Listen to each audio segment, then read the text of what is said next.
ಮಾರ್ಕಂಡೇಯರು ಆ ಪಕ್ಷಿಗಳು ಹೇಗೆ ಜ್ಞಾನಿಗಳು ಆದವು ಅನ್ನುವುದನ್ನ ಚೆನ್ನಾಗಿ ತಿಳಿಸಿದ ಮೇಲೆ ದ್ರೋಣಮುನಿಯ ಪುತ್ರರಾದಂತಹ ಪಕ್ಷಿಗಳು ಒಳ್ಳೆ ಜ್ಞಾನಿಗಳು. ಅವುಗಳನ್ನು ಉಪಾಸನೆಯನ್ನ ಮಾಡೋದ್ರಿಂದ ಎಲ್ಲ ಸಂಶಯವನ್ನ ಕಳೆದುಕೊಳ್ಳಲಿಕ್ಕೆ ಸಾಧ್ಯ ಇದೆ. ಅದಕ್ಕೆ ಮಾರ್ಕಂಡೇಯ ಋಷಿಗಳ ಮಾತನ್ನು ಕೇಳಿದಂತಹ ಜೈಮಿನಿ ಋಷಿಗಳು ಆ ಧರ್ಮ ಪಕ್ಷಿಗಳು ವಾಸ ಮಾಡ್ತಾ ಇದ್ದ ವಿಂಧ್ಯಗಿರಿಯ ಶಿಖರಕ್ಕೆ ಹೋಗ್ತಾರೆ. ಅಲ್ಲಿಗೆ ಹೋಗಿ ವೇದಗಳನ್ನ ಪಠನೆ ಮಾಡ್ತಾ ಇದ್ದ ಆ ಪಕ್ಷಿಗಳ ಧ್ವನಿಯನ್ನ ಕೇಳಿ ತುಂಬಾ ಆಶ್ಚರ್ಯ ಆಗುತ್ತೆ. ತುಂಬಾ ಆಶ್ಚರ್ಯಗೊಂಡು ಚಿಂತೆ ಪಡ್ತಾರೆ. ಏನಿದು ಸ್ಥಾನ ಸೌಷ್ಠವ ಸಂಪನ್ನಂ ಜಿತಶ್ವಾಸಂ ಅವಿಶ್ರಮಂ. ಏನ್ ಸೌಷ್ಠವ, ನಾವು ಮಾತನಾಡಿದಾಗ ಮಾತಿನಲ್ಲಿ ಸ್ಪಷ್ಟತಾ ಇರಬೇಕು. ಕೆಲವರು ಇರ್ತಾರೆ, ನನ್ನ ಹೆಸರು ಹೇಳೋದಿಲ್ಲ, ತುಂಬಾ ಒಳ್ಳೆ ವಿದ್ವಾಂಸರು ನಾವು ನೋಡಿದ್ದೀವಿ, ಏಕಪಾಠಿಗಳು, ಚೆನ್ನಾಗಿ ಎಲ್ಲ ವಿಷಯಗಳನ್ನ ಸಮಗ್ರ ಸರ್ವಮೂಲ ಸುಧಾ ನೀವು ಯಾವುದೇ ಕೇಳ್ರಿ ಬಾಯಲ್ಲಿದೆ, ಒಳ್ಳೆ ಪಂಡಿತರು. ಆದ್ರೆ ಅವರಿಗೆ ಚೆನ್ನಾಗಿ ಮಾತಿನ ಸ್ಪಷ್ಟತೆ ಇಲ್ಲ. ಹಾಗೆ ಆಗತ್ತೆ ಕೆಲವೊಮ್ಮೆ. ಪಾಂಡಿತ್ಯ ಬರಬೇಕು, ಅದರ ಜೊತೆಗೆ ಮಾತಿನ ಸ್ಪಷ್ಟತೆ ಬರಬೇಕು.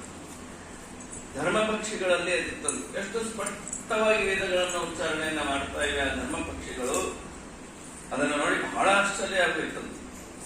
ತೆರಿಯಜ್ಞಾನಿಯಲ್ಲಿ ಜನಿಸಿದ್ದರೂ ಕೂಡ ಈ ಮುನಿಕುಮಾರರನ್ನ ಈ ವಿಧವಾದಂತಹ ದಿವ್ಯವಾಣಿ ಸರಸ್ವತಿ ತಿರಸ್ಕಾರ ಮಾಡಲಿಲ್ಲ. ಆದ್ದರಿಂದ ಇದು ಅತ್ಯಾಶ್ಚರ್ಯಕರವಾದ ಸಂಗತಿಯಾಗಿದೆ. ಬಂಧುವರ್ಗ, ಮಿತ್ರವರ್ಗ ಹಾಗೂ ಮನೆಯಲ್ಲಿ ಇರುವಂತಹ ಎಲ್ಲ ಪ್ರಿಯವಾದ ವಸ್ತುಗಳ ಅವುಗಳು ಜೊತೆಯನ್ನ ಬಿಟ್ಟು ಹೊರಟು ಹೋಗ್ತಾವ.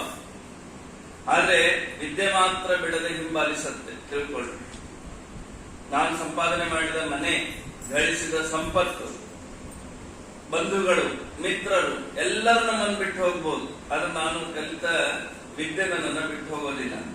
ಜೈಮಿನಿಗಳಿಗೆ ಮಾತನ್ನ ಹೇಳ್ತಾರೆ. ಹೀಗೆ ಆ ಗವಿಯನ್ನ ಪ್ರವೇಶ ಮಾಡ್ತಾರೆ. ಒಂದು ಕಲ್ಲಿನ ಫಲಕ ಅಂದ್ರೆ ಒಂದು ಕಲ್ಲಿನ ಮಣೆ ಇರುತ್ತೆ. ಆ ಮಣೆ ಮೇಲೆ ಆ ಪಕ್ಷಿಗಳು ಕುತ್ಕೊಂಡಿರ್ತಾವೆ. ಸ್ವಲ್ಪವೂ ತಪ್ಪಿಲ್ಲದೆ ಇದ್ದ ರೀತಿಯಲ್ಲಿ ವೇದವನ್ನ ಚೆನ್ನಾಗಿ ಹೇಳ್ತಾ ಇದ್ದಂತಹ ಪಕ್ಷಿಗಳನ್ನು ನೋಡಿ ಜೈಮಿನಿಗಳಿಗೆ ತುಂಬಾ ಸಂತೋಷ ಆಯ್ತು. ತುಂಬಾ ಸಂತೋಷ ಆಗಿ ಅವರಂತಾರೆ, ಸ್ವಸ್ಥಸ್ತು ದ್ವಿಜ ಶ್ರೇಷ್ಠ ಜೈಮಿನಿ ಮಾಮ್ನಿ ಬೋಧತ್ತ. ನಿಮಗೆ ಒಳ್ಳೇದಾಗ್ಲಿ, ನಾನ್ಯಾರು ಗೊತ್ತಾ, ಜೈಮಿನಿ ಅಂತ.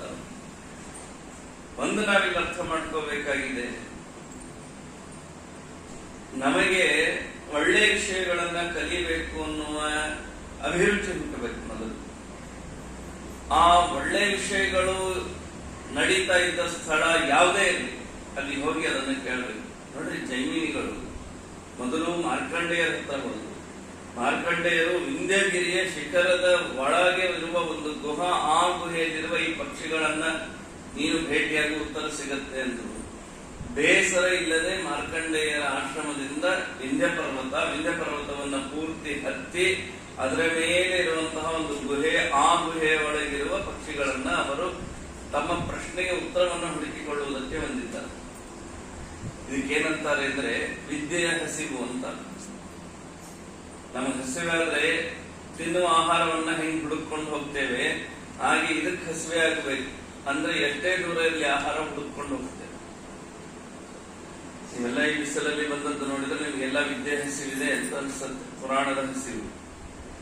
ಆದ್ದರಿಂದಾಗಿ ಇದು ಭಗವಂತನ ಲೀಲೆ ಅಂತಾರೆ. ಮನ್ಯುರ್ನ ಖಲು ಕರ್ತವ್ಯೋ ಯತ್ಪಿತ್ರಾತ್ ಇವ ಮನ್ಯುನ. ನೀವು ತಂದೆಯ ಅತೀವ ಕೋಪದ ಶಾಪಕ್ಕೆ ಗುರಿಯಾಗಿ ಹೀಗೆ ಪಕ್ಷಿ ರೂಪವನ್ನು ಹೊಂದಿದ್ದೀರಿ. ಇದಕ್ಕಾಗಿ ಮನಸ್ಸಿನಲ್ಲಿ ಶೋಕ ಪಡಬೇಡ್ರಿ. ಇದು ಭಗವಂತನ ಲೀಲಾ, ದೇವರ ಇಚ್ಛಾ. ನರಚಿತ್ತಕ್ಕೆ ಬಂದದ್ದು ಲವಲೇಶವೂ ನಡೆಯದು, ಹರಿಚಿತ್ತ ಸತ್ಯ. ದೇವರ ಸಂಕಲ್ಪವೇ ಸಂಕಲ್ಪ. ನಾವು ಅಂದ್ಕೊಂಡದ್ದು ಸಂಕಲ್ಪ ಆಗುತ್ತೇನು?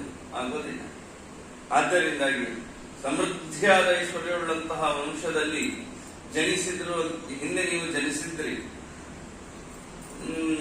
ಅನೇಕರು ದೊಡ್ಡ ಮನೆತನಗಳಲ್ಲಿ ಹುಟ್ಟುತ್ತಾರೆ, ಆದರೆ ಅದಕ್ಕೆ ಬೇಕಾಗಿ ನಡೆದುಕೊಳ್ಳೋದೇ ಇಲ್ಲ. ನೀವು ಹಾಗಿರ್ಲಿಲ್ಲ. ನೀವೆಲ್ಲ ಒಳ್ಳೆ ತಂದೆಗೆ ಮಕ್ಕಳಾಗಿದ್ರಿ. ಯಾವುದೋ ಒಂದು ಕಾರಣಕ್ಕೆ ತಂದೆ ಶಾಪಕ್ಕೆ ನೀವೆಲ್ಲ ಗುರಿಯಾಗಿದ್ದೀರಷ್ಟೇ.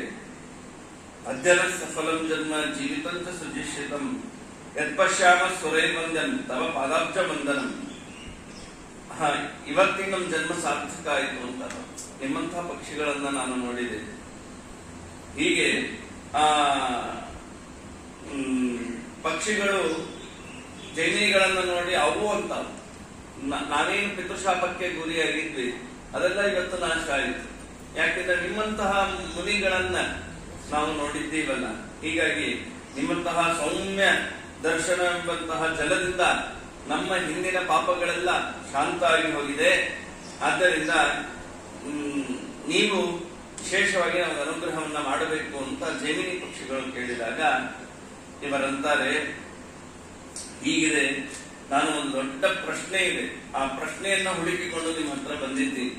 ಮೊದಲೆಲ್ಲ ನೋಡ್ರಿ, ಕುಶಲೋಪರಿ, ಈ ಕುಶಲೋಪರಿಯನ್ನು ನಾವು ಮಾಡಬೇಕು. ಯಾರೇ ಮನೆಗೆ ಬಂದ್ರೆ ಮೊದಲು ಚೆನ್ನಾಗಿ ಮಾತಾಡಬೇಕು. ಇವತ್ತು ಬಹಳ ಬಡತನ ಬಂದಿರೋದು ಯಾವ್ದು ಗೊತ್ತಾ? ಮಾತಿಗೆ. ವಚನಿಕಾದರಿದ್ರಲ್ಲ, ಮಾತಿಗೆ ಯಾಕೆ ಬಡತನ? ಬಂದಾಗ ಚೆನ್ನಾಗಿ ಭೇಟಿಯಾದಾಗ ಬಂದಾಗ ಚೆನ್ನಾಗಿ ಮನಸ್ಸು ತುಂಬಿ 4 ಮಾತಾಡ್ರಿ. ಅದಕ್ಕೇನು ಕೊರತೆ? ಇವತ್ತು ಅದಕ್ಕೆ ಕೊರತೆ ಇದೆ. ಒಟ್ಟಿಗೆ ಕೂತಿರ್ತಾರೆ ಎಲ್ಲಾರು, ಅಪ್ಪ ಮಗ ಎಲ್ಲ ಕೊಡೋದೇ ಒಂದು ಸಂಡೆಗೆ, ಎಲ್ಲಾರು ಮೊಬೈಲ್ ನೋಡ್ತಾ ಕೂತಿರ್ತಾರೆ. ಯಾರು ಯಾರನ್ನು ಮಾತಾಡಿಸಲ್ಲ. ಎಲ್ಲೋ ಕಾಣದೇ ಇರೋ, ಎಲ್ಲೋ ಯಾರೋ ಅಪರಿಚಿತ ಮುಖಾನೇ ನೋಡದೇ ಇದ್ದವ್ರ ಜೊತೆ ಚಾಟ್ ಮಾಡ್ತಾರೆ, ತಂದೆ ಜೊತೆಗೆ ಮಾತಾಡಲ್ಲ. ಅಂತಹ ದುರಂತದ ಸನ್ನಿವೇಶದಲ್ಲಿ ನಾವೆಲ್ಲ ಇದ್ದೀವಿ. ಮನಸ್ಸು ಬಿಚ್ಚಿ ಮಾತನಾಡ್ಬೇಕು, ಪರಸ್ಪರ ಕುಶಲೋಪರಿಗಳನ್ನ ಕೇಳಬೇಕು. ನೋಡ್ರಿ, ಮೊದಲು ಇವೆಲ್ಲ ಆಯ್ತು, ಆದ ಮೇಲೆ ಜೈಮಿನಿಗಳಂತ ನನಗೆ ಕೆಲವು ಪ್ರಶ್ನೆಗಳಿದೆ.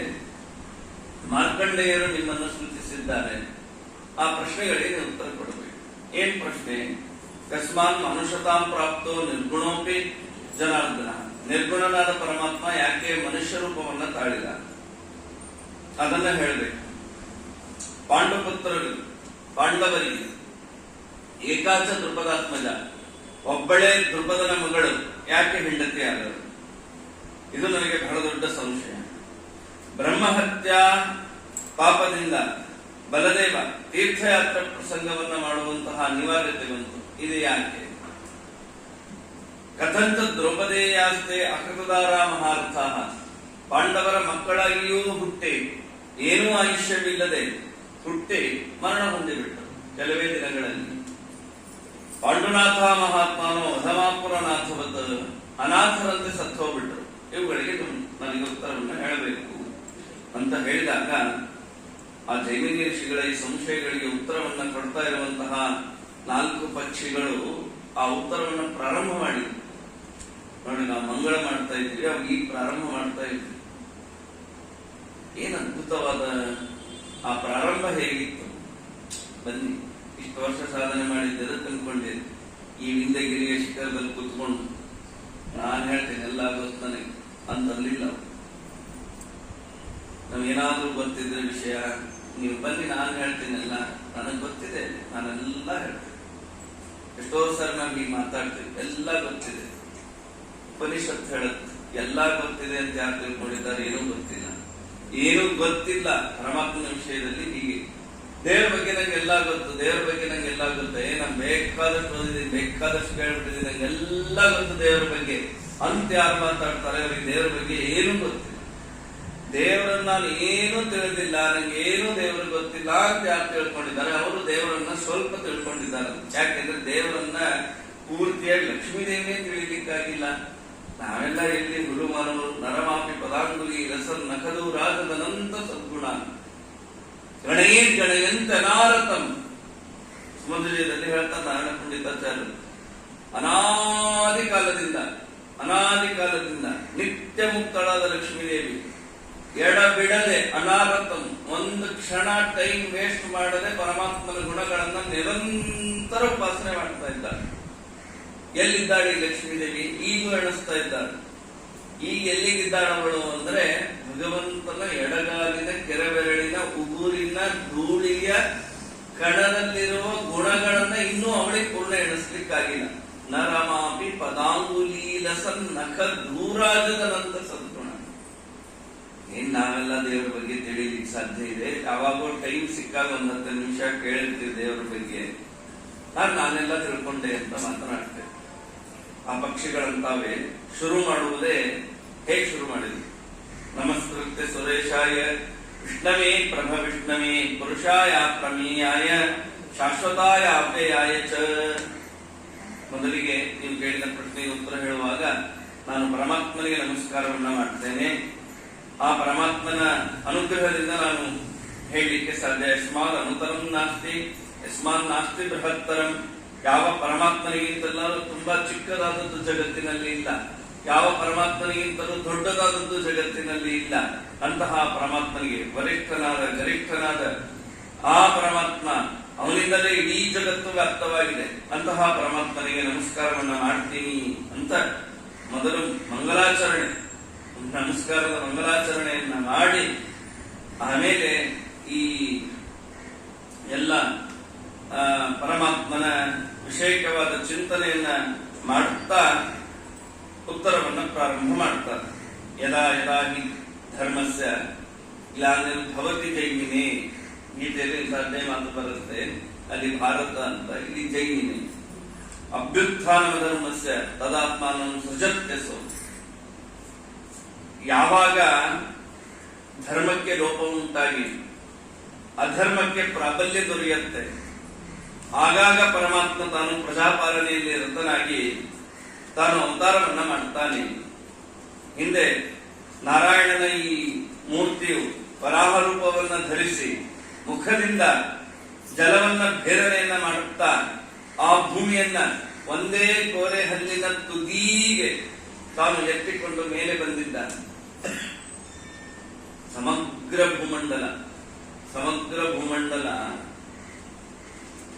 ಅದನ್ನ ವರಾಹರೂಪಿಯಾದ ಪರಮಾತ್ಮ ಹೆಂಗೆ ಎತ್ತಿದ್ದ ಅಂದ್ರೆ, ತನ್ನ ಕೋರೆ ಹಲ್ಲು ಅಂತ ಹೀಗೆ ಸೈಡಿಗೆ ಹಲ್ಲಿರುತ್ತೆ.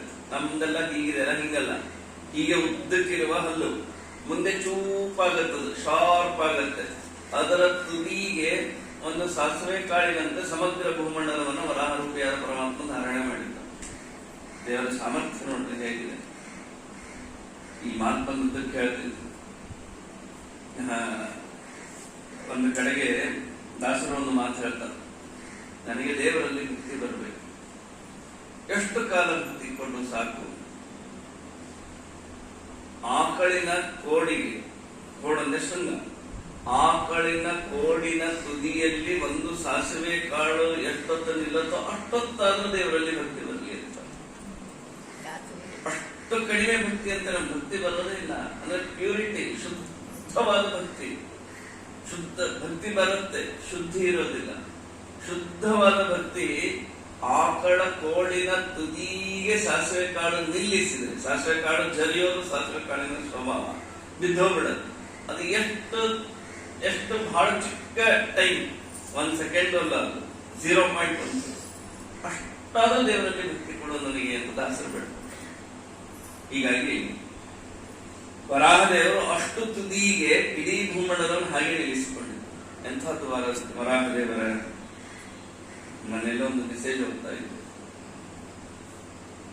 ದೇವರು ಹೆಂಡತಿಯನ್ನ ಸೃಷ್ಟಿ ಮಾಡಿದ್ದಾನೆ, ಒಳ್ಳೆ ಹೆಂಡತಿಯನ್ನ ಸೃಷ್ಟಿ ಮಾಡಿದ್ದಾನೆ. ಮೂಲೆಗೆ ಒಳ್ಳೆ ಹೆಂಡತಿ ಸಿಗ್ತಾಳಂತ ಅಂತ ಎಲ್ಲಾರು ಹೇಳ್ತಾರೆ. ದೇವರು ಹಿಂಗೆ ಹೇಳಿದ್ದಾನೆ, ಮೂಲೆಗೆ ಒಳ್ಳೆ ಹೆಂಡತಿರಿದ್ದಾರೆ ಅಂತ. ಹಾಗೆ ಹೇಳಿದ ದೇವರು ಭೂಮಿಯನ್ನು ಸುತ್ತು ರೌಂಡ್ ಮಾಡಿಬಿಟ್ಟ. ಎಲ್ಲಿ ಮೂಲೆ ಇದೆ? ಮೂಲೆನೇ ಇಲ್ಲ. ಮುಂದೆ ತ್ವಷ್ಟ್ರಪುತ್ರೇ ಹತೆ ಪೂರ್ವಂ ಬ್ರಹ್ಮನ್ ಇಂದ್ರಸ್ಯ ತೇಜಸಃ ಬ್ರಹ್ಮಹತ್ಯಾಭಿಭೂತಸ್ಯ ಪರಾಹಾನಿರಜಾಯತ. ಆ ಪರಮಾತ್ಮ ಯಾಕೆ ಅವತಾರ ಮಾಡಿದ ಅಂತಂದ್ರೆ, ಎಲ್ಲ ಭೂಮಿ ಒಮ್ಮೆ ತಾನು ಎತ್ತಿ ತಂದು ಇಟ್ಟ ಮೇಲೆ ಪುನಃ ಅನೇಕ ರಾಕ್ಷಸರು ಬೆಳೀತಾ ಬಂದು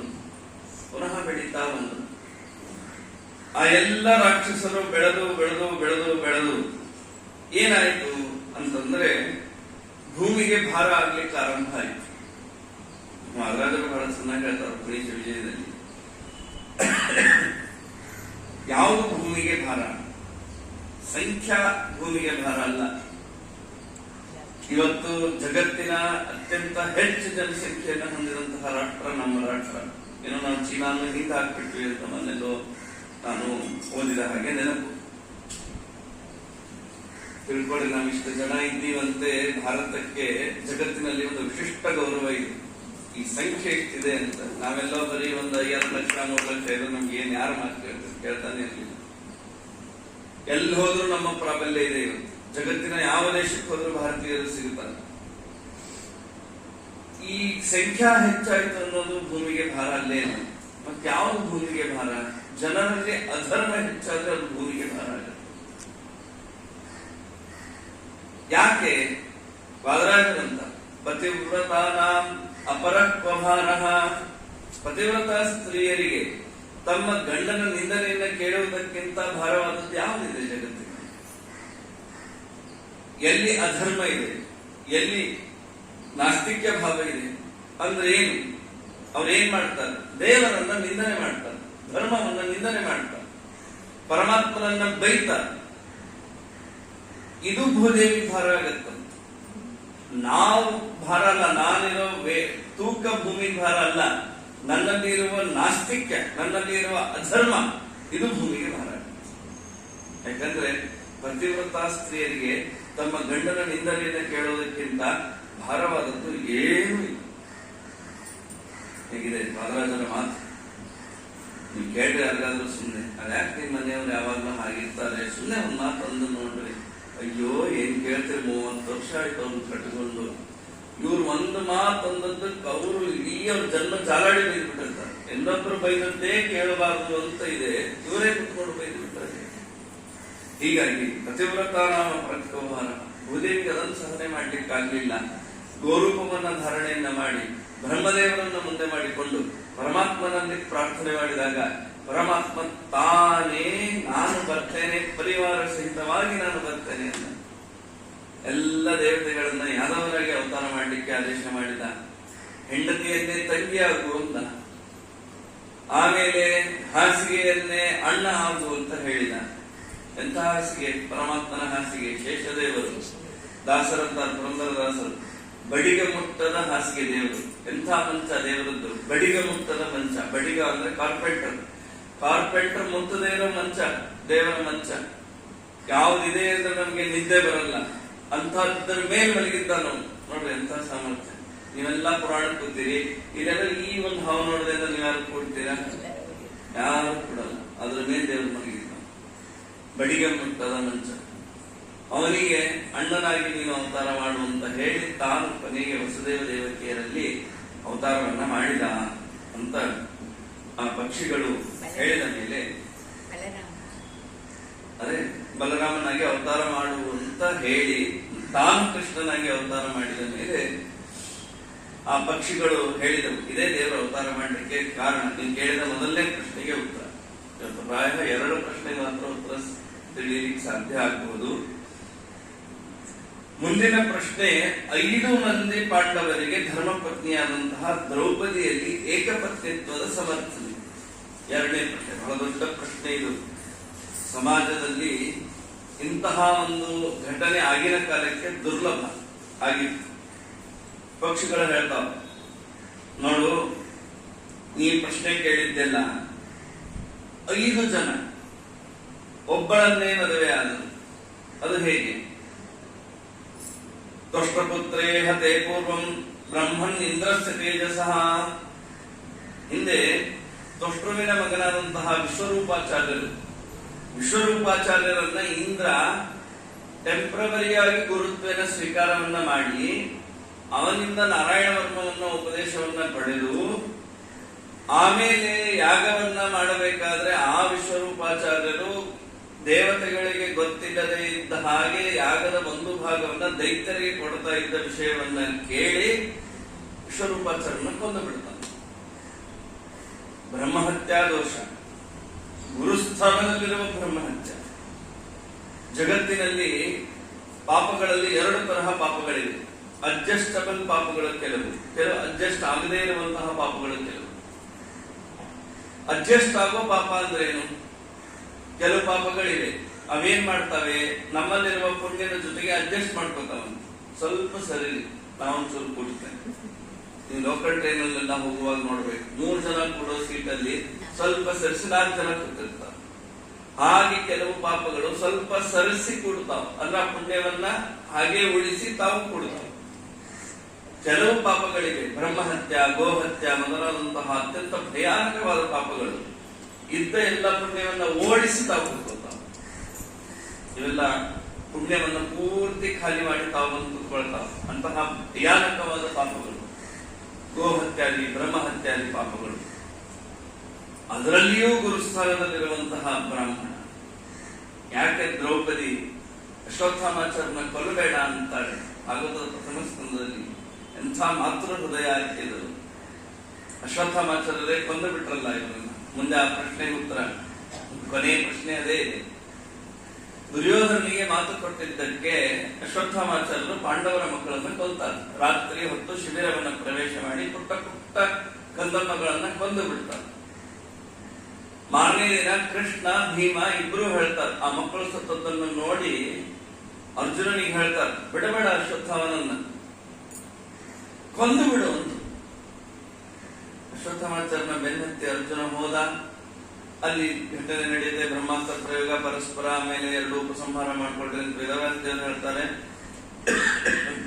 ಆಮೇಲೆ ಅರ್ಜುನ ಅಶ್ವತ್ಥಾಮಾಚಾರ್ಯನ ಹಿಡ್ಕೊಂಡು ಬರ್ತಾನೆ. ಕೃಷ್ಣ, ಭೀಮ, ದ್ರೌಪದಿ ಎಲ್ಲ ನಿಂತಿದ್ದಾರೆ. ಕೃಷ್ಣ ಭೀಮ ಅಂತಾರೆ, ಉಳಿಸ್ಬೇಡ, ಭಾರಿ ದೊಡ್ಡ ಪಾಪ ಮಾಡಿದ್ದ. ಪುಟ್ಟ ಮಕ್ಕಳನ್ನ ಕೊಲ್ಲಬಾರದು, ಶಿಶು ಹತ್ಯ ಭಯಾನಕವಾದ ಪಾಪ. ಅನೇಕ ಕಾರಣಗಳಲ್ಲಿ ಯುದ್ಧ ಮಾಡಬಾರದು ಅಂತ ಇದೆ. ರಾತ್ರಿ ಆದ್ಮೇಲೆ ಯುದ್ಧ ಮಾಡಬಾರದು. ಅದಕ್ಕೆ ಮಹಾಭಾರತ ಯುದ್ಧ ಸೂರ್ಯಾಸ್ತ ಆಗೋವರೆಗೂ ಆಗೋದು. ಸೂರ್ಯಾಸ್ತ ಆದ್ಮೇಲೆ ಯುದ್ಧ ಕ್ಲೋಸ್, ಎಲ್ಲರೂ ಶಿಬಿರಕ್ಕೆ ಹೋಗೋದು. ರಾತ್ರಿ ಯುದ್ಧ ಮಾಡಬಾರದು.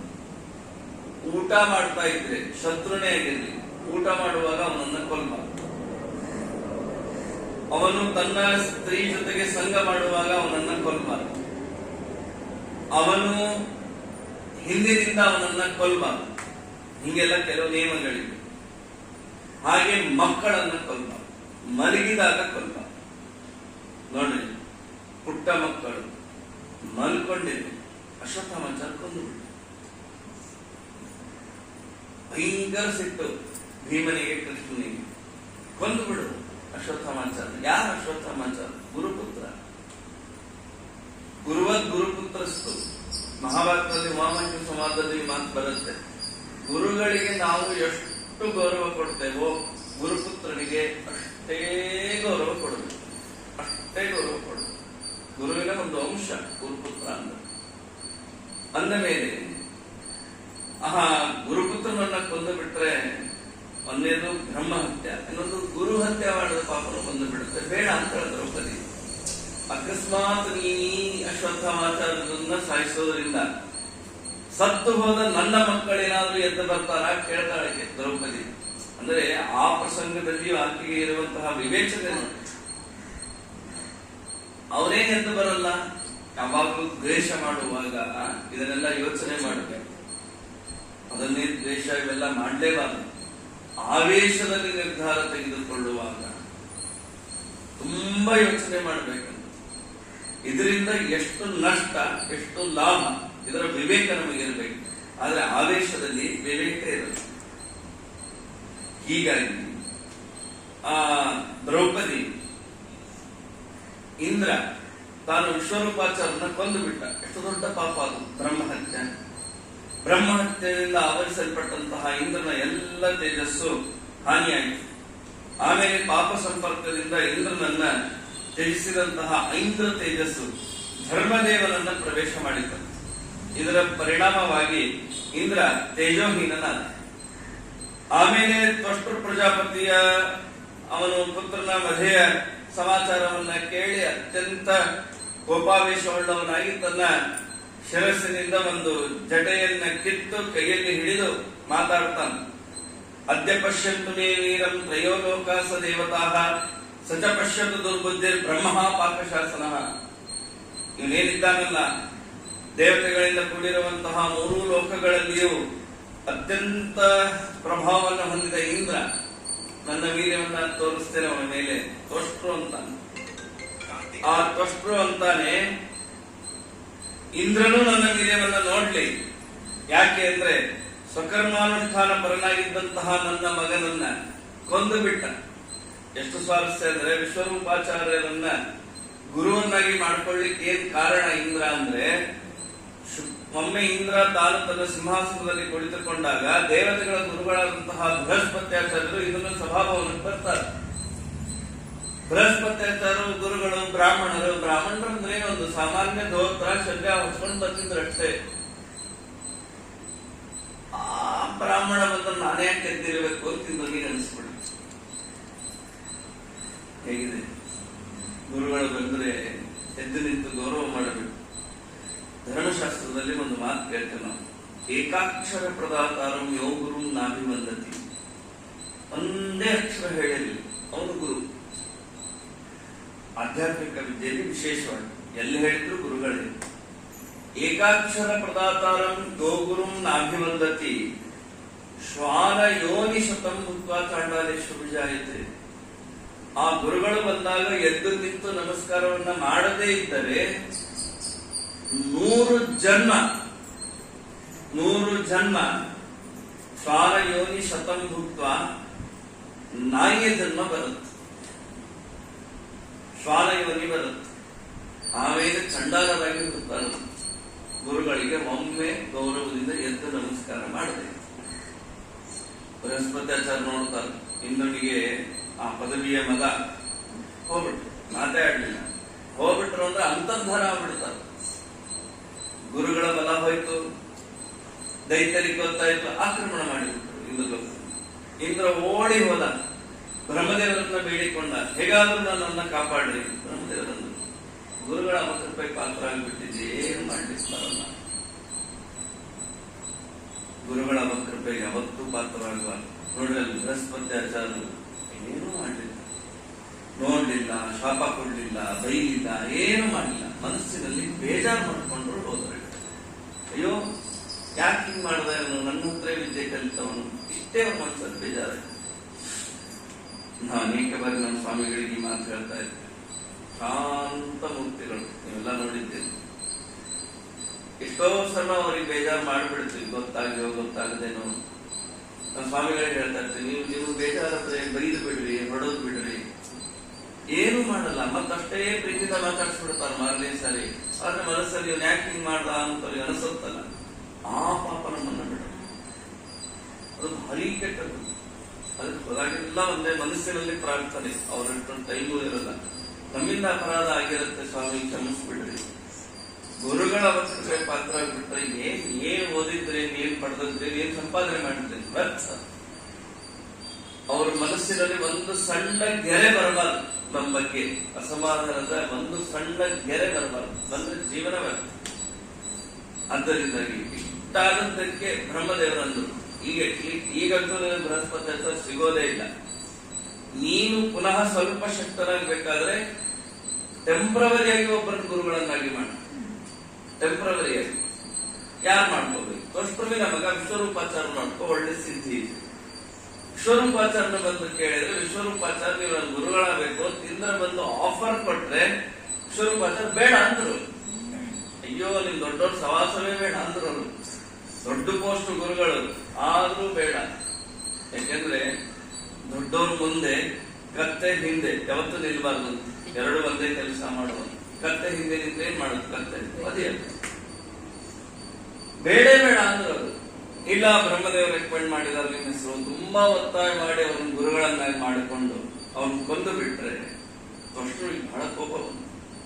ಅದಕ್ಕೆ ತ್ವಷ್ಟೃ ಅಂತ, ನನ್ನ ಮಗನನ್ನ ಕೊಂದಿದ್ದೀನಿ ನೀನು, ಆದ್ದರಿಂದ ನನ್ನ ಸುಮ್ಮನೆ ನಾನು ಬಿಡೋದಿಲ್ಲ ಅಂತ ಹೇಳಿ ತಾನೇನ್ ಮಾಡಿದ ಅಂದ್ರೆ ಹೋಮವನ್ನ ಮಾಡ್ತಾನೆ.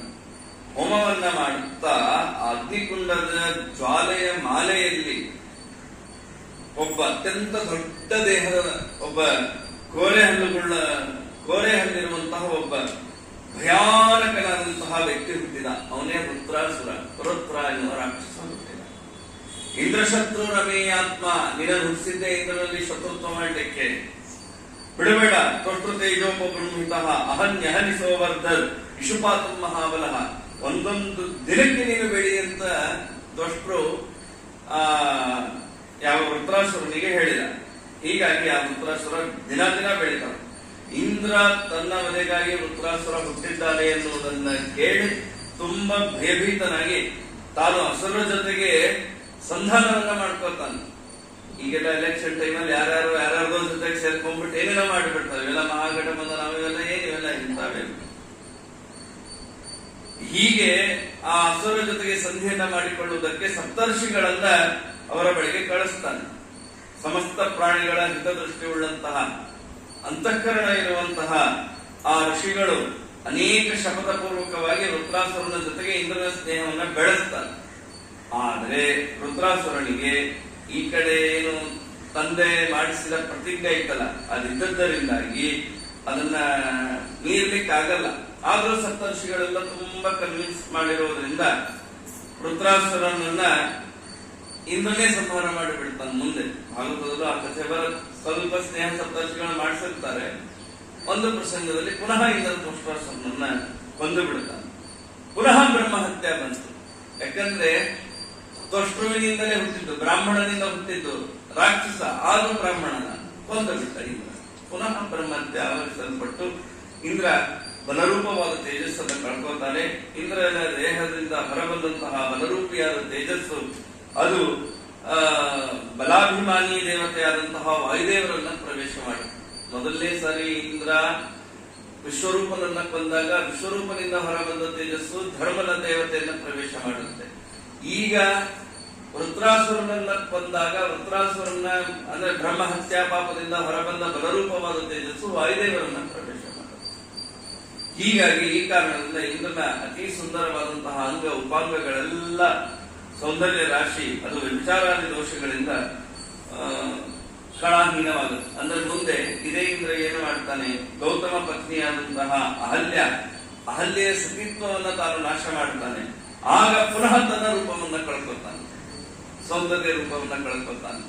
ಆ ರೂಪವನ್ನ ಕಳೆದುಕೊಂಡಾಗ ಅದು ಮುಂದೆ ಇಂದ್ರನನ್ನ ತ್ಯಜಿಸಿ ಅಶ್ವಿನಿ ಕುಮಾರರನ್ನ ಆಶ್ರಯಿಸುತ್ತದೆ. ಆಗ ದೈತ್ಯರು ಆಯಾ ಕಾರಣಗಳಿಂದ ಧರ್ಮ ತೇಜಸ್ಸಿನಿಂದಲೂ ಬಲದಿಂದಲೂ ಸೌಂದರ್ಯದಿಂದಲೂ ಶೂನ್ಯನಾದಂತಹ ಇಂದ್ರನನ್ನ ಗೆಲ್ಲಲಿಕ್ಕೆ ಸಾಹಸ ಕಾರ್ಯಗಳನ್ನ ಮಾಡಲಿಕ್ಕೆ ಆರಂಭ ಮಾಡ್ತಾರೆ.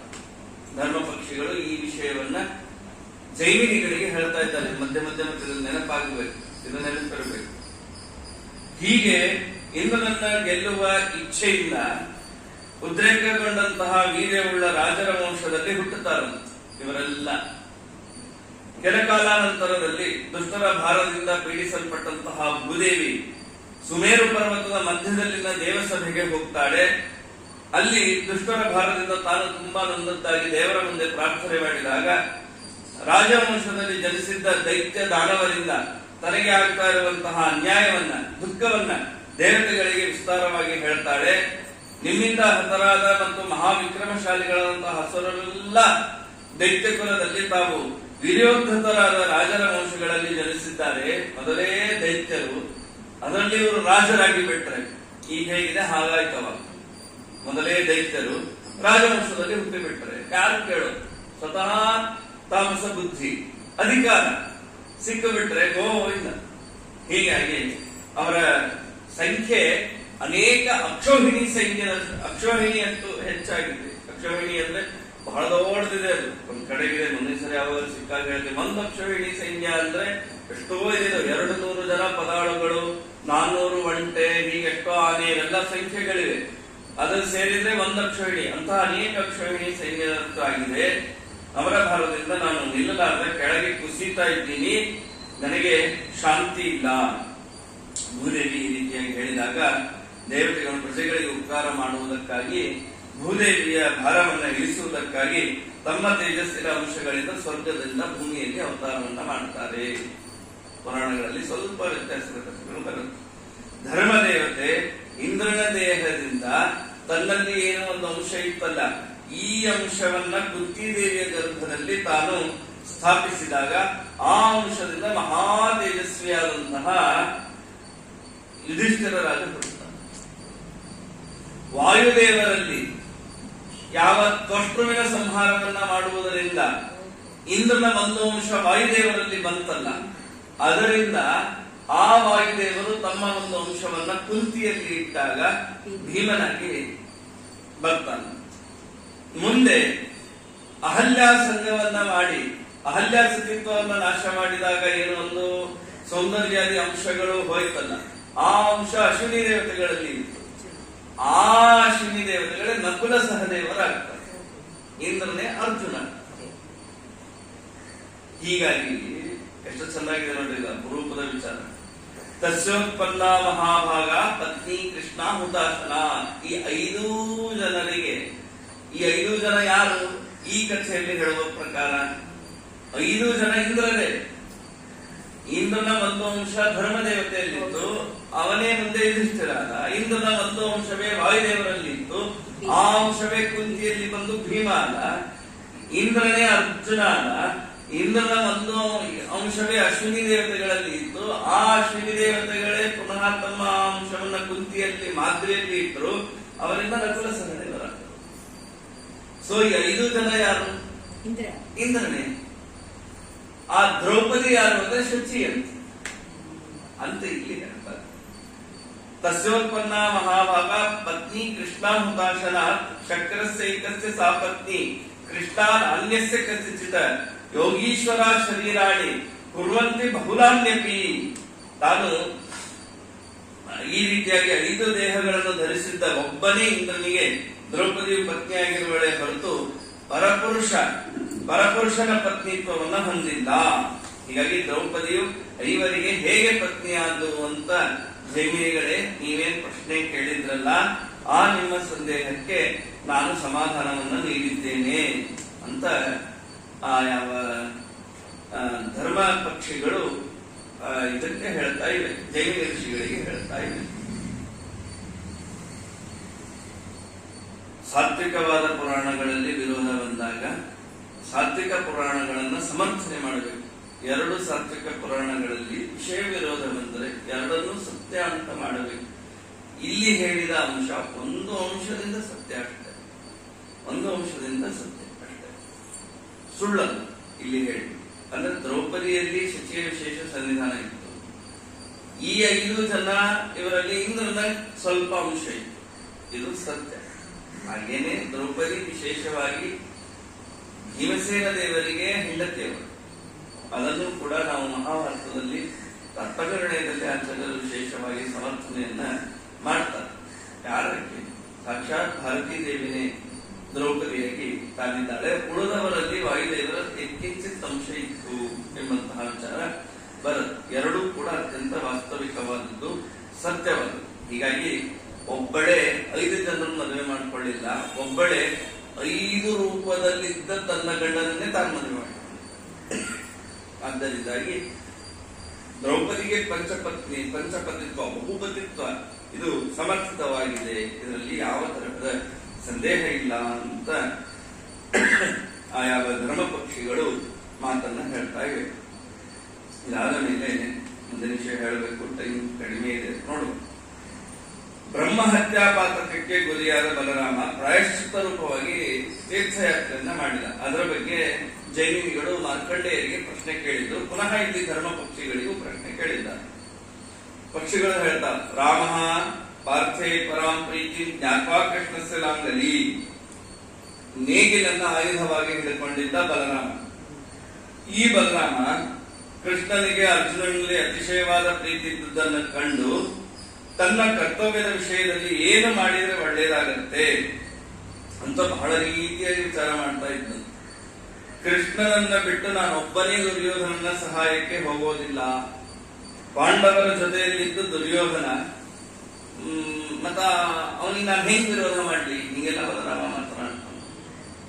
ಪಾಂಡವರಿಗೆ ಆಶ್ರಯವನ್ನ ಇತ್ತು ಅಳಿಯನೂ ಶಿಷ್ಯನೂ ಆಗಿರುವಂತಹ ದುರ್ಯೋಧನನನ್ನ ಹೇಗೆ ತಾನೇ ವಧ ಮಾಡಲಿ. ಆದ್ದರಿಂದ ನಾನು ಪಾಂಡವರ ಬಳಿಗೆ ಹೋಗೋದಿಲ್ಲ, ದುರ್ಯೋಧನನ ಹತ್ತಿರವೂ ಹೋಗೋದಿಲ್ಲ.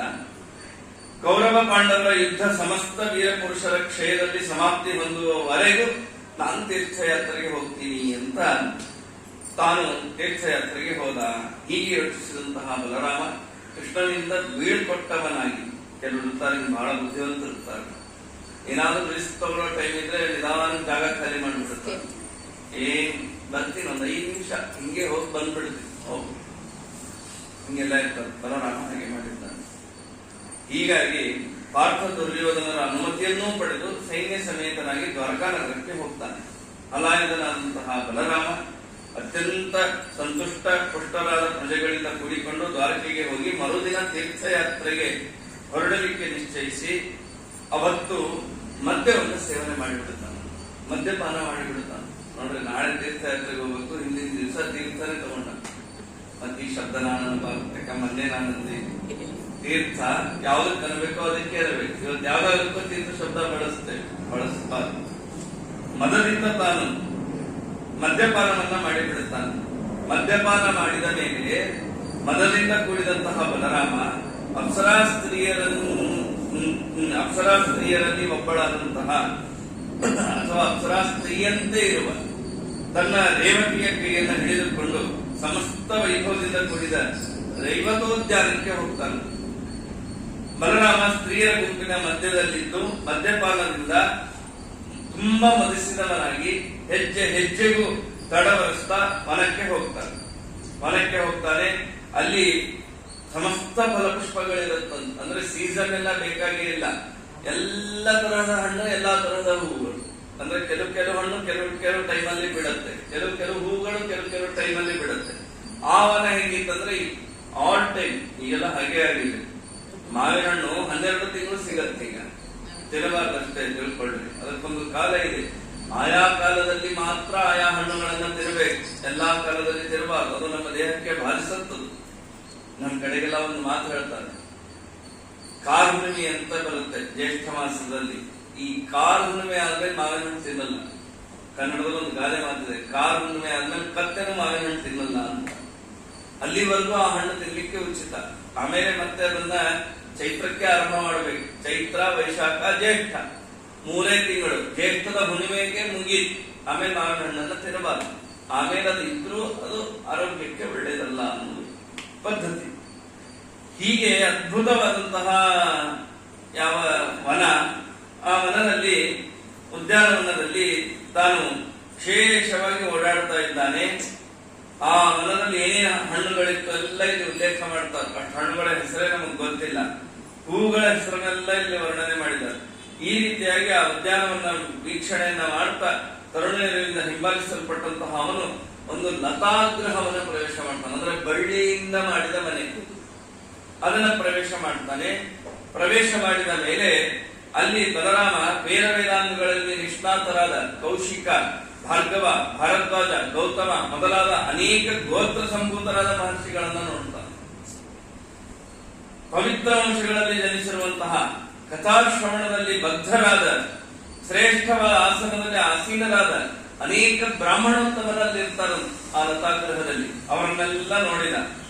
ಕೃಷ್ಣಾಜಿನ ಉತ್ತರೀಯ ವಸನ, ದರ್ಭಾಸನ, ಕಮಲಾಸನ ಮೊದಲಾದ ಪವಿತ್ರ ಆಸನಗಳಲ್ಲಿ ಆಸನರಾಗಿ ಆ ಬ್ರಾಹ್ಮಣರಿರ್ತಾರೆ. ಆ ಬ್ರಾಹ್ಮಣರ ನಡುವೆ ಅನೇಕ ಪವಿತ್ರ ಕಥಾನಕಗಳನ್ನ ಹೇಳ್ತಾ ಕೂತಂತಹ ಸೂತ ಪುರಾಣಿಕರನ್ನ ಬಲರಾಮ ನೋಡಿದ. ನೋಡಿ, ಎಲ್ಲಾ ಪುರಾಣಗಳ ಮೂಲ ಪ್ರವರ್ತಕರು ಸೂತಾಚಾರ್ಯರು. ನೀವು ಯಾವುದೇ ಪುರಾಣ ತೆಗಿರಿ, ಸೂತ ಉವಾಚ, ಶೌನಕ ಉವಾಚ, ಈ ಸೂತ ಶೌನಕ ಸಂವಾದದಲ್ಲಿ ಪುರಾಣಗಳು ನಡೆಯಿದೆ. ಪ್ರಾಯ ಪುರಾಣಗಳು ದೇವತೆಗಳು, ಋಷಿಗಳಿಗೆ ಸಂಬಂಧಪಟ್ಟಂತಹ ಅತ್ಯಂತ ಪ್ರಾಚೀನ ಚರಿತ್ರೆಯನ್ನ ಮುಖೋದ್ಗತವಾಗಿ ಹೇಳುವಂತಹ ಸಾಮರ್ಥ್ಯ ಸೂತಾಚಾರ್ಯರಿಗಿದೆ. ಅಂತಹ ಸೂತ ಪುರಾಣಿಕರು ಅಲ್ಲಿ ಅನೇಕ ಕಥೆಗಳನ್ನ ಹೇಳ್ತಾ ಇದ್ದಾಗ ಅಲ್ಲಿಗೆ ಬಂದ ಮದ್ಯಪಾನದಿಂದ ಮದವೇರಿದಂತಹ ಬಲರಾಮ ಕೆಂಪು ಕಣ್ಣಿನಿಂದ ನೋಡ್ತಾ ಇದ್ದಾನೆ. ನೋಡಿದಾಗ ಸೂತ ಪುರಾಣಿಕರನ್ನ ಹೊರತುಪಡಿಸಿ ಬಲರಾಮ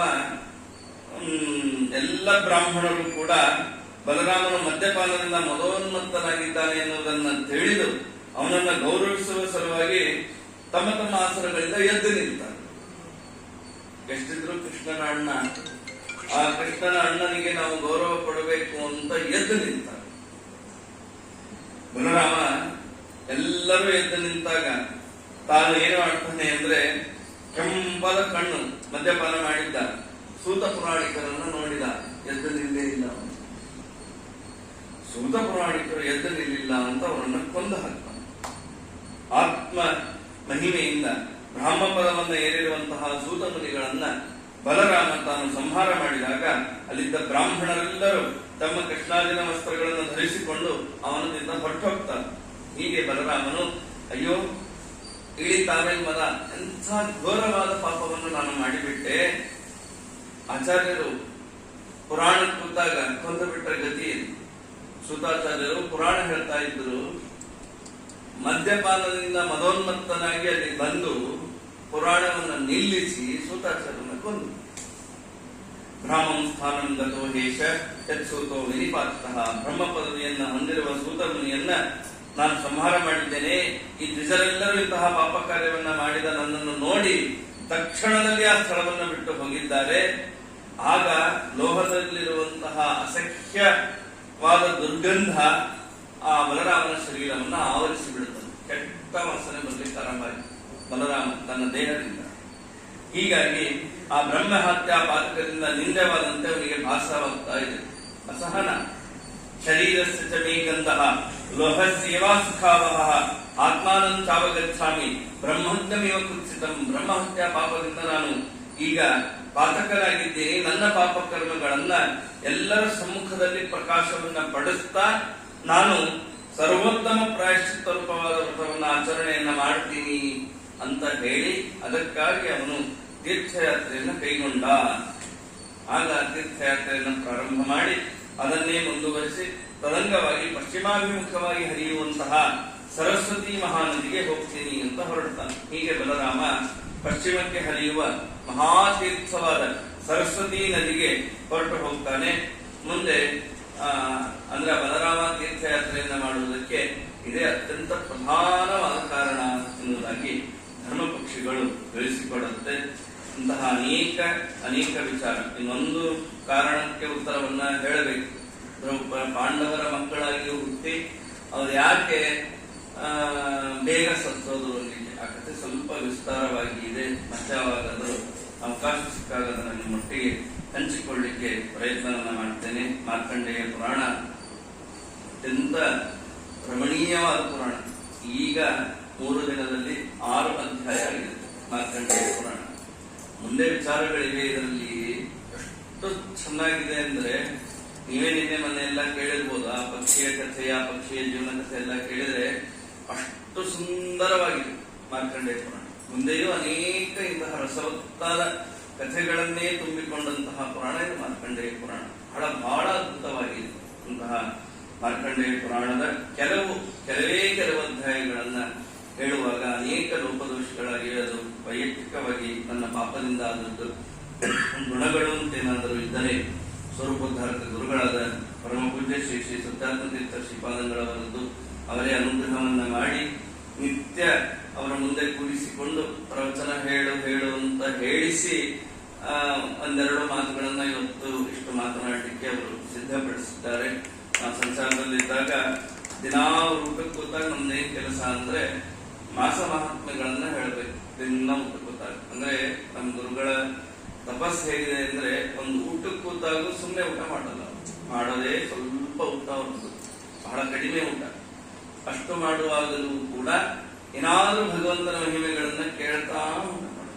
ಹಾಗೆ ದಿನಾ ಮಾಸ ಮಹಾತ್ಮೆಯನ್ನ ಹೇಳಲಿಕ್ಕೆ ಸಂಚಾರದಲ್ಲಿ ನಮ್ಗೆ ಆದೇಶ ಮಾಡಿದ್ರು. ಅವರು ಅಲ್ಲಿ ಇದ್ದಂತ ದಿನ ಅಂತಹ ತಂದೆ ತಾಯಿಗಳಿಗೂ ನಮಸ್ಕಾರವನ್ನ ಮಾಡುತ್ತಾ, ನೀವೆಲ್ಲ ಸಜ್ಜನರು ಈ ಮಾರ್ಕಂಡೇಯ ಪುರಾಣದ ಮಹಿಮೆಯನ್ನ ಕೇಳಲಿಕ್ಕೆ ಉತ್ಸುಕರಾಗಿ ಬಂದಿದ್ದೀರಿ. ನಿಮ್ಮ ಈ ಉತ್ಸಾಹ ನೋಡಿದ್ರೆ 3ನೇ ದಿವಸಕ್ಕೆ ಮುಗಿಸ್ಲಿಕ್ಕೆ ನಮಗೆ ಮನಸ್ಸಿಲ್ಲ, ಆದರೆ ಕಾಲದ ನಿಯಮ. ಆದ್ದರಿಂದಾಗಿ ಇವತ್ತು ಮಾರ್ಕಂಡೇಯ ಪುರಾಣದ ಅವಾಂತರ ಮಂಗಲವನ್ನ ಮಾಡಬೇಕಾಗಿದೆ.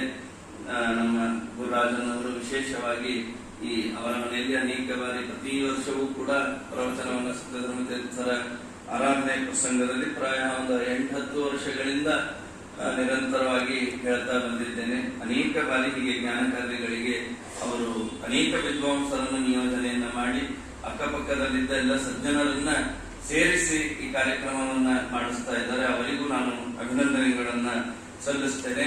ಆಯೋಜನೆಯನ್ನ ಮಾಡ್ಲಿಕ್ಕೆ ಅವರು ರೆಡಿ ಇದ್ದಾರೆ, ಆದ್ರೆ ಸ್ಥಳ ಬೇಕು, ಕೂಡ್ಲಿಕ್ಕೆ ಜಾಗ ಬೇಕು, ಅವಕಾಶ ಬೇಕು. ಪ್ರಾಯ ಈಗ ವೆಸ್ಟ್ಮಾಂಬಲಂನಲ್ಲಿ ಒಂದು ಒಳ್ಳೆ ಪ್ರವಚನ ವೇದಿಕೆಯನ್ನು ನಮ್ಮ ರಾಮಪ್ರಸಾದ್ ಅವರ ಮನೆ, ಹೀಗಾಗಿ ಅನೇಕ ಜ್ಞಾನ ಕಾರ್ಯಗಳು ಇಲ್ಲಿ ನಡೀತಾ ಇದೆ. ಗೋ ಸಂರಕ್ಷಣೆಯನ್ನು ಮಾಡ್ತಾ ಇರುವುದು ಅತ್ಯಂತ ಸಂತೋಷದ ಸಂಗತಿ. ಒಂದರ್ಥದಲ್ಲಿ ಇದು ಗೋಶಾಲಾನೇ. ಗೋಶಾಲಾದಲ್ಲಿ ಪುರಾಣ ಕೇಳಿದ್ರೆ ಬಹಳ ಪುಣ್ಯ ಹೇಳಿದ್ದಾರೆ. ಆದ್ದರಿಂದ ಆ ಪುರಾಣ ಹೇಳುವ ಭಾಗ್ಯ ನಮಗೆ ಸಿಕ್ಕಿದೆ. ಹೀಗಾಗಿ ಅವರಿಗೂ ನಾನು ವಿಶೇಷವಾಗಿ ಅಭಿನಂದನೆಗಳನ್ನ ತಿಳಿಸ್ತೀನಿ. ಈ ಕೂತ ನೀವು ಕೇಳಿದ್ರಷ್ಟೇ ಅಲ್ಲ, ಎಲ್ಲೆಲ್ಲೋ ಕೂತವರು ಇದನ್ನ ಕೇಳಲಿಕ್ಕೆ ವ್ಯವಸ್ಥೆ ಮಾಡೋರು ನಮ್ಮ ರಂಗನಾಥ್ ಅವರು. ಎಲ್ಲಿಯೇ ಕಾರ್ಯಕ್ರಮ ನಡೀಲಿ, ಯಾವ ಅಪೇಕ್ಷೆ ಇಲ್ಲದೆ ಕಾರ್ಯಕ್ರಮ ನಡೀತಾ ಇದೆ ಗೊತ್ತಾದ್ರೆ ಸಾಕು, ಅವರು ಅಲ್ಲಿ ಬಂದು ಆ ಜ್ಞಾನ ಕಾರ್ಯವನ್ನ ಇಡೀ ಜಗತ್ತಿಗೆ ಹಂಚುವುದಕ್ಕೆ ವಿಶೇಷವಾಗಿ ಸಹಾಯವನ್ನ ಮಾಡ್ತಾ ಇದ್ದಾರೆ. ಹಾಗೆ ಸುರೇಶ್ ಅವರು, ಅವ್ರ ಪಾಪ ಇಡೀ ಪ್ರವಚನಗಳಿಗೆ ಅದನ್ನು ಸುಮ್ಮನೆ ಕೊಡೋದೇ ಕಷ್ಟ, ಹಿಂಗ್ ಹಿಡ್ಕೊಂಡು ಕೂತಿರ್ತಾರೆ. ವಿಶೇಷವಾಗಿ ಇದನ್ನೆಲ್ಲ ಲೈವನ್ನ ಪಡ್ತಾರೆ. ಅವರಿಗೂ ಅಭಿನಂದನೆಗಳನ್ನ ತಿಳಿಸ್ತಾ ಮತ್ತೆ ಅವಕಾಶ ಸಿಕ್ಕಾಗ ಮತ್ತಷ್ಟು ವಿಷಯವನ್ನ ನಿಮ್ಮೊಟ್ಟಿಗೆ ಹಂಚಿಕೊಳ್ಳೋಣ ಅಂತ ಹೇಳ್ತಾ, ನಾನು ಕರ್ತಾ ಹರಿಕರ್ತ ತತ್ಪೂಜಾ ಕರ್ಮಚಾಖಿಲಂ ತಥಾಪಿ ಮತ್ಕೃತಾ ಪೂಜಾ ತತ್ಪ್ರಸಾದೇನ ನಾಣ್ಯಥಾ ಅನೇನ ಭವೇತ್ ಪುಣ್ಯಂ ತದಾಪ್ನೋತ್ ಗುರುರ್ಮಮ ಗುರುವಂತರ್ಗತ ಭಾರತೀಯ ರಮಣ ಪ್ರಾಣಾಂತರ್ಗತ ಸೀತಾಪತೆ ಶ್ರೀರಾಮಚಂದ್ರ ಪ್ರಿಯತಾಂ ಸುಪ್ರೀತೋ ಭವತು. ಶ್ರೀ ಕೃಷ್ಣಾರ್ಪಣಮಸ್ತು.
Thank you.